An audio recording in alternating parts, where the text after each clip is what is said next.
इसलिए आज किसी प्रकार का कोई डर नहीं रखना है, पूरा डर हमारे यहाँ से आज निकल के जाना है, क्योंकि साइंटिफिक तरीके से हमें जागरूक होना। तो चलिए, हाथ ऊपर नहीं खड़े करने के पीछे दो कारण हैं और दोनों कारण से मैं ही जानता हूँ। पहला कारण ये है सर, अगर मैंने हाथ ऊपर खड़ा किया, यस आपस में कौन डॉक्यूमेंट है, अच्छा फोन पे के। पहला कारण ये है, अगर मैंने हाथ ऊपर खड़ा किया और मुझे सही में कैंसर हो गया तो ये मानव प्रवृत्ति है, लेकिन ऐसा होता नहीं है। हाथ ऊपर खड़े करने से कैंसर होता है तो बात कुछ और होती है। और दूसरा कारण है साइंटिफिक। साइंटिफिक ऐसा सर मैडम, दुनिया का सबसे बड़ा कैंसर का डॉक्टर क्यों ना हो, वो भी कभी नहीं चाहता कि जिंदगी में कोई कैंसर होना चाहिए। ये साइकोलॉजी होती है हमारी। लेकिन सर मैडम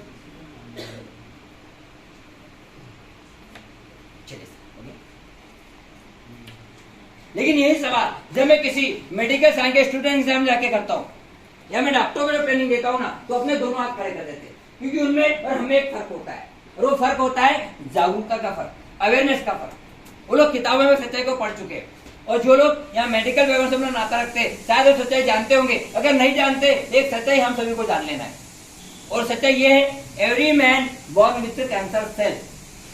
हर एक इंसान जन्मजात अपनी माताजी के पेट से कैंसर के बीज के साथ ही जन्म लेता है। मतलब इस धरती पे जितने भी हम लोग आए हैं और जितने भी आने वाले हैं, हर किसी के अंदर कैंसर का जो बीज है वो जन्मजात ही मौजूद है।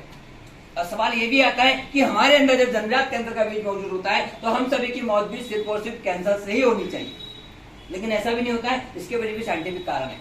सर मैडम, हमारे शरीर में जो जन्मजात कैंसर का बीज होता है ना, वो सारी उम्र इनएक्टिव कंडीशन में होता है, मतलब सोया हुआ रहता है, सुप्त अवस्था में पड़ा रहता है। इसे जिंदगी में कभी किसी से कोई मतलब नहीं।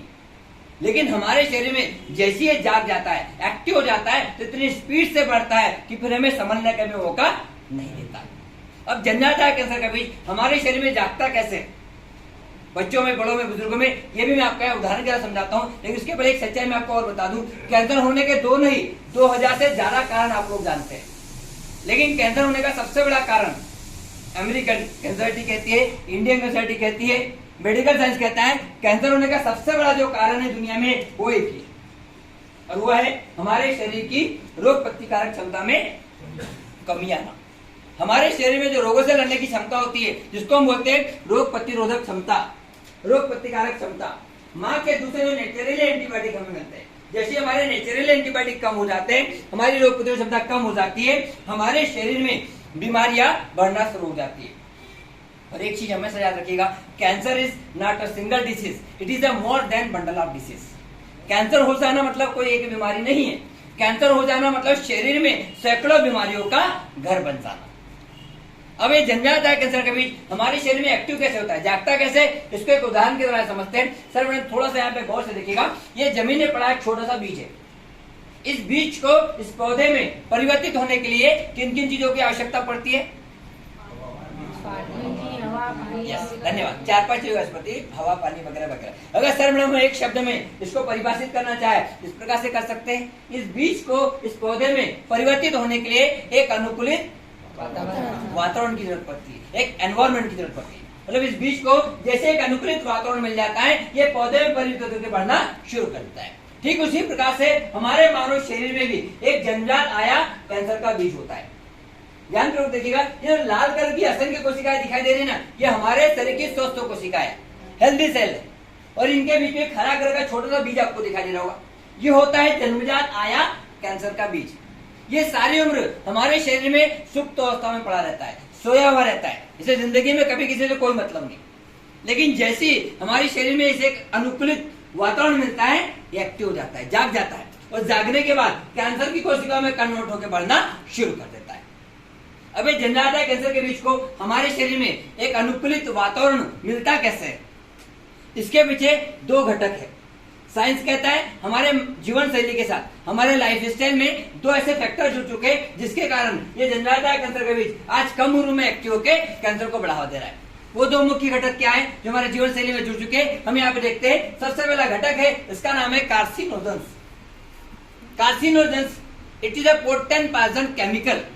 कार्सिनोजेन एक ऐसा जहरीला रसायन है जो हमारे शरीर में जाके हमारे शरीर की रोग प्रतिरोधक क्षमता को कम करता है, और जन्मजात कैंसर के बीज को कैंसर की कोशिकाओं में कन्वर्ट करने के लिए शरीर के अंदर एक अनुकूलित वातावरण का निर्माण कर देता है।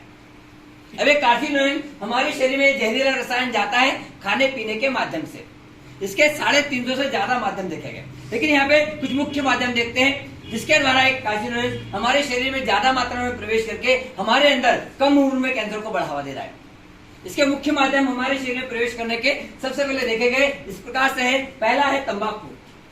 तंबाकू घिस के खाओ या डायरेक्ट पियो, दोनों ही कंडीशन में शरीर के अंदर एक अनुकूलित वातावरण का निर्माण कर देता है, जिससे कि जन्मजात कैंसर के बीच जल्दी एक्टिव होकर बढ़ना शुरू कर देता है। शराब पीने से कई लोगों की मौत कैंसर से हो चुकी है। अभी महाराष्ट्र में पुणे करके एक जिला, आपने नाम सुना होगा, पुणे में एक कॉलेज में मेरा प्रोग्राम हुआ था। वहां पे प्रिंसिपल सर ने मुझे बताया, सर हमारे कॉलेज में 2 बच्चों की मौत पेट के कैंसर से हो चुकी है। और आज हमारे देश में यंग स्टार है जो कॉलेज जाने वाले बच्चे, उनमें पेट का कैंसर दिन ब दिन बढ़ते जा रहा है। और हमारे घर के बच्चों में पेट का कैंसर बढ़ने का सबसे बड़ा जो कारण निकल रहा है वो है आज का fast food, Chinese food, pizza, burger, Kurkure, chips. हमारे घर के नौजवान घर की दाल, रोटी, सब्जी, चावल का टेस्ट भूल चुके हैं और जिंदगी शुरू हो चुकी है फास्ट फूड और चाइनीज फूड के, जिसके कारण दिन ब दिन पाचन तंत्र कमजोर होते जा रहा है और पेट के कैंसर को बढ़ावा मिल रहा है। साथ ही साथ रोज सुबह चाय में जो बिस्किट या टोस्ट हम खाते हैं, मैदे से बने हुए आइटम खाते हैं। मैदा अपने आप में कार्सिनोजेंस का ही काम करता है। मैदा पचने में बहुत हार्ड होता है, आप लोग प्रैक्टिकली जानते हैं। आप जब गेहूं का आटा भिगोते और मैदे को जब भिगोते, मैदा भिगोने के बाद कैसा रबड़ की तरफ पन्नाता है, टाइट हो जाता है। और साइंस कहता है आज गलती से भी मैदे से बना एक समोसा या कचौड़ी हमने खाई है तो एक समोसा कचौड़ी को पचाने के लिए हमारे पेट को 3 दिन की मशक्कत करनी पड़ती है। मतलब आज खाया हुआ समोसा कचौड़ी 3 दिन हमारे पेट में पड़ा रहता है और 3 दिन हमारा पाचन तंत्र अगर उसी में लगा रहेगा तो